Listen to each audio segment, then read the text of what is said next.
Okay, so picture this. It's January 2022. Eric Adams, he's being sworn in. He's the 110th mayor of New York City. Big day, right? And right there beside him, who is it? Timothy Pearson. Now, these two, they go way back, like way back to their NYPD days. Okay, cut to just a few days ago. Headlines are blowing up. Pearson's out. Forced to resign. All this controversy. It's wild, right? So what went down? How did this trusted advisor, this guy was right there at the inauguration. How did he go from that to basically out to there? Yeah, it's a lot to unpack, right? You framed it perfectly. That close relationship between Adams and Pearson just adds like another layer to all of this. And the speed at which it all kind of fell apart for Pearson, it's kind of remarkable, honestly. 2 years, inauguration to resignation under a cloud of suspicion.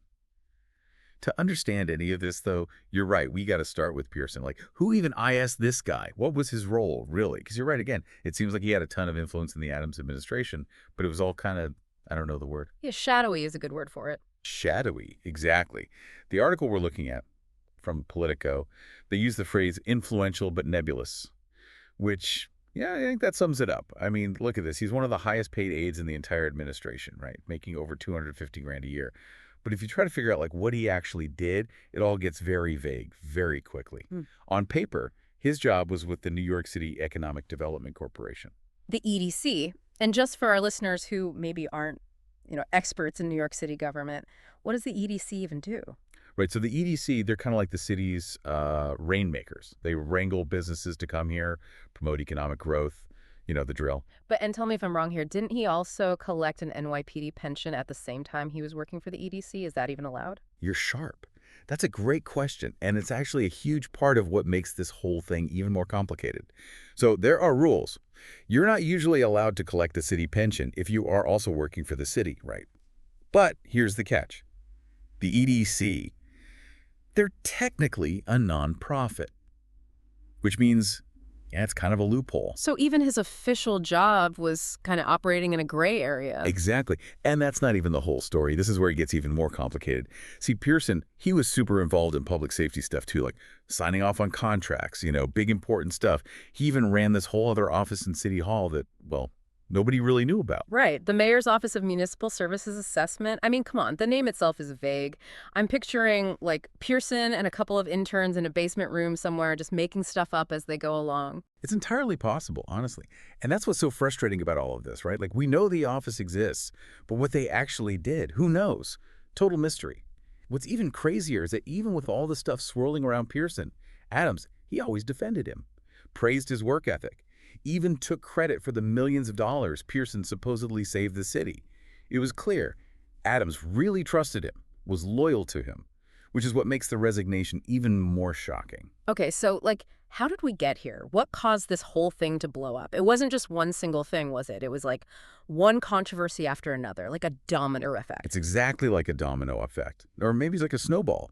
One problem pops up, then another, and with each new one, the pressure builds and builds until, well, here we are. Okay, so let's break down those controversies then, one by one, because, where do you even start? Let's start with that whole Resorts World casino business. That's a good place to start, I think. Yeah, the potential conflict of interest. Okay, so refresh my memory on that. So rewind back to 2022. Pearson had just started working for Adams officially, right? And he's already making bank off that city salary. Well, turns out he was also getting paid by Resorts World Casino. Oh, right. And not just like a little, here you go, thanks for your time money either. It was a lot, wasn't it? It was not insignificant, that's for sure. And here's the thing. At the time, Resorts World, they were trying to get one of those super valuable casino licenses from New York State. Okay. And that's a problem because... Well, think about it. You've got someone like Pearson, the mayor's right-hand man, on the payroll of a company that needs a huge favor from the state. Well, it doesn't look good, does it? Even if nothing actually illegal happened, it just gives off a bad vibe. Like, are favors being traded here? Yeah, it creates the appearance of a conflict of interest, even if there wasn't one, technically. Exactly. And you know what? That was only the beginning of Pearson's troubles. And then there was that whole thing at the migrant shelter. Oh, man. That was something else. That was back in 23, right? City Run Shelter. Yeah, 2023. And it wasn't just like a disagreement or something. Pearson allegedly got into it with the security guards there. Security guards. Yeah, private security. And not just like a war of words. Like, it escalated to the point where 2 of the guards got arrested. Whoa. Okay, but Pearson, he's not NYPD anymore, right? No, not officially, but he shows up at the jail to visit the guards. He did. Yep. And it wasn't exactly a friendly check-in either. Like, one guard even accused Pearson of assaulting him. No way. What was he even doing there? What was his play? Honestly, your guess is as good as mine. We don't know what went down during those visits. But, and this is important, the whole thing was shady enough that the Department of Investigation launched an inquiry into Pearson's actions. Right, another investigation, the DOI. Right. Exactly. And even though charges against the guards were eventually dropped, it just added more fuel to the fire. So on top of the casino thing, now you've got this DOI investigation just hanging over his head? Yeah, and it doesn't stop there. Don't forget about those lawsuits. Oh, right, the harassment and intimidation lawsuits. 4 of them, and those sparked a separate DOI investigation, too. It's like every time the guy turned around, someone was slapping him with another investigation. Right. It's like, how much trouble can one guy get into? And we haven't even talked about that whole mess with the other migrant shelter, the one that got delayed. Oh, man. The rumors were saying that Pearson was the reason it got held up. Yeah. Like he was stalling on purpose. Why would he do that? Well, the whispers were that he was trying to steer a security contract to a friend of Adams's. Wait, are we talking about Bo Dietl? You got it. Bo Dietl. Wow, of all people, I mean, that's a choice. Right. So now you've got this whole web of potential corruption, conflicts of interest, cronyism, the whole 9 yards. And this is all before the FBI even enters the picture. This is all before the feds get involved. Yeah. Crazy, Yeah. right? So then summer rolls around, and bam, the FBI raid. It was like something out of a movie, right? I mean, federal agents raiding the office of one of the mayor's closest aides. They even took his phone. It was huge news. And this was part of that bigger corruption probe into the Adams administration, right? Exactly. They were looking into a lot of different things. Contracts, campaign finances, who knows what else. So it wasn't just about Pearson, really. Right. It was about the whole operation. But for Pearson, it was definitely not a good look. I mean, talk about bad timing. It's got to be tough when the FBI is after you and your boss is already feeling the heat for other scandals. Yeah, and you know what's even wilder? Apparently, Adams' own advisors were telling him to cut Pearson loose. Like, get rid of him before it gets worse. And Adams didn't listen. Not at first. Yeah. Apparently, there was even, like, a big blow-up about it. One of his top lawyers actually quit because Adams wouldn't fire Pearson. Wow. Yeah. So you got to figure, when even your own team is like, dude, this guy's toxic, get rid of him, the pressure must be insane. And that's got to sting. Like, your own people are so worried about this one guy that they're willing to walk away. That's got to make you think twice, right? I mean, I'd like to think so. But, you know, Adams, he's always been fiercely loyal to Pearson. So it's really something that he finally did force him out. Yeah, I mean, this is a huge deal. We're talking about the 5th major resignation from Adams's administration since the feds started sniffing around. Crazy, right? The police commissioner, the city's top lawyer, Right. the school's chancellor. Didn't the health commissioner also resign? Yep. All gone. That is a ton of turnover for such important positions. It makes you wonder, what's going on over there? It's like a revolving door of scandal over at City Hall. And then, of course, there's the whole issue of Adams himself. Ah, yes. The elephant in the room. Because it's not like he's just dealing with a few rogue employees, right? Yeah. He's facing some pretty serious accusations himself. You're talking about the indictment. Yeah, the indictment. The feds are accusing him of accepting illegal campaign contributions and, get this, lavish gifts from the Turkish government. And let's not forget the allegations that he gave them special treatment in return. Oh, right, the whole quid pro quo thing. Allegedly. Allegedly, of course. So, like, how is Adams even responding to all of this? I mean, his right-hand man just resigned in disgrace. He's got the feds breathing down his neck. Has he said anything? About the indictment. He's basically come out swinging, pleaded not guilty, called the charges politically motivated, the whole 9 yards. Typical politician. Right.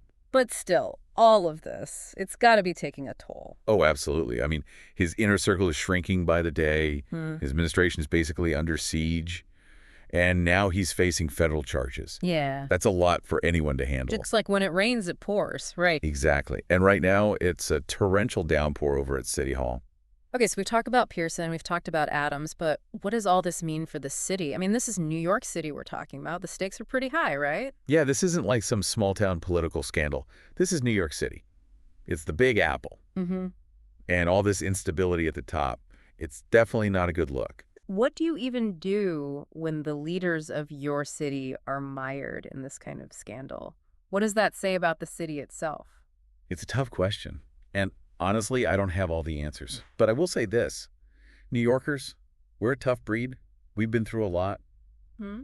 and we always come out stronger on the other side. I hope you're right. Me too. Me too. This whole thing with Pearson, though, it's like, is this just how it is? Like power corrupts. That's the oldest story in the book, isn't it? And New York City has kind of always had a reputation, like backroom deals, shady politicians. Oh, yeah. I mean, you don't get nicknames like Gotham for nothing. Right. It's like Boss Tweed, Tammany Hall, all that stuff. That wasn't that long ago. It's wild to think about, right? Like, pleuve so change, plus say Yeah. them shows. You just said a bunch of French words. I have no idea what you just said. Basically, the more things change, the more they stay the same. Okay. Yeah. Point taken. I mean, it's disheartening, It's like, will anything ever really change? Well, that's the million-dollar question. It's easy to get cynical, especially here in New York. Yeah. But I do think change is possible. It's just, it takes time. Yeah. And it takes a lot of people pushing for it. Okay, so how do we double that? Like, how do we, I don't know, make things better? Well, for starters, we need, like, way stronger ethics laws, real teeth, and enforcement, too. Yeah. Can't just be words on paper. And someone's got to actually enforce those laws. Right. And we need more transparency in government. Like, what are they doing with our money? Who are they making deals with? This shouldn't be top secret information. It's like, they work for us. Right. We're the bosses. We should probably remind them of that more often. I'm all for it. So as we wrap this up, I got to ask, what happens now? With Adams, with the city, with everything. It's really anyone's guess at this point. Right. Like, does Pearson flip? Does he cooperate with the feds and bring down even more people? Do these scandals finally force some real change? I don't know. A lot of questions, not a lot of answers. Isn't that always how it goes? But hey, that's why we're here, right? To try and make sense of it all. Exactly. To connect the dots and hopefully learn something along the way. Oh. Well, thanks for, as always, diving deep with me on this one. Anytime. Always a pleasure. And to everyone listening, thanks for joining us for this deep dive. We'll be back soon with more, so make sure you're subscribed so you don't miss it.